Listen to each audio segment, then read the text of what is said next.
Chad woke up to tragedy again. In a remote corner of the country's southwest, at least 33 people were killed in a violent clash between herders and farmers. No airstrikes, no drones, just neighbors turning fields into battlefields. It's a story as old as civilization. Land, survival, and tension, flowing together like a river that suddenly floods. This wasn't a small dispute. This was a massive confrontation involving entire communities, a bloody collision between cattle and crops, between tradition and survival. Local officials and community elders confirmed the death toll. News echoes across the Sahel. 33 dead, dozens wounded, families uprooted, homes scorched, farms abandoned. What sparked it? The same fight that's been raging for centuries. Who owns the land?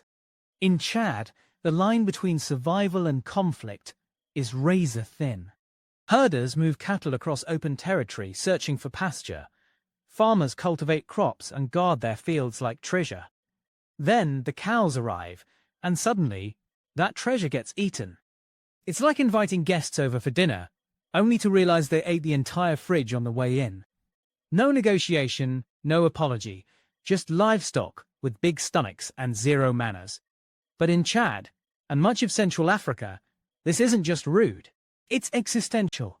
A herd trampling crops can destroy a family's entire livelihood, months of work, gone in a night.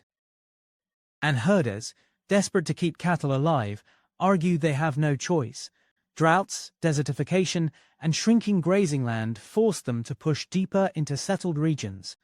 When nature closes doors, competition kicks them down. This time, things escalated fast. Farmers accused herders of letting animals graze on cultivated fields. Voices rose, spears, knives, and hunting guns appeared. Before anyone could blink, it turned into a deadly melee. By sunrise, more than 30 people lay dead. Fields were stained. Families began burying the fallen. No victors, just tragedy. The region's traditional leaders say the situation is spiraling. Local officials confirm it's one of the worst incidents this year. These clashes aren't new. They're common across Chad, Nigeria, Cameroon, and Sudan. It's like the same movie keeps replaying, just with more casualties. Why does it keep happening? Because environmental pressure is building like a pressure cooker with no release valve.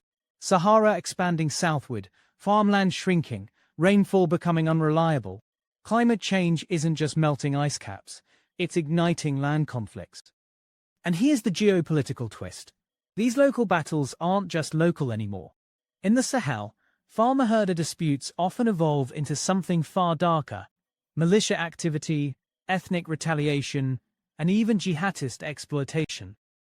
Extremist groups like Boko Haram, ISWAP, and Al-Qaeda, linked factions love this chaos. They move in quietly, offering weapons, protection, or revenge. A small land dispute becomes a recruitment drive. When people lose security, they look for someone who promises it, even if the price is their freedom. That's how regions fall. First, farmers and herders clash. Then, ethnic tensions rise. Then militants move in. Then the government loses control. Suddenly, the world starts paying attention. We've seen it in Mali. We've seen it in Burkina Faso. We've seen it in Niger. Now, eyes turn to Chad. The country already battling armed groups, political instability, and border volatility. Chad's military is one of the stronger forces in the region, but even they struggle to put out every fire. The danger here isn't just the 33 killed, it's the revenge attacks that could follow. A burned field leads to a burned village. A dead herder leads to a dead farmer. The cycle repeats, each time with higher stakes. It's like a feud no one remembers the beginning of, but everyone remembers the latest casualty. Local leaders are now pleading for calm.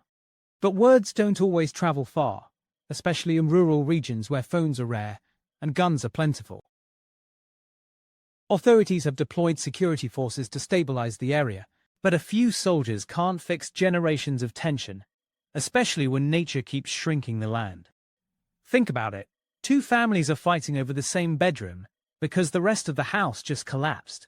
How long before they start swinging? And then there's the international angle. The United States and European partners have been watching the Sahel anxiously.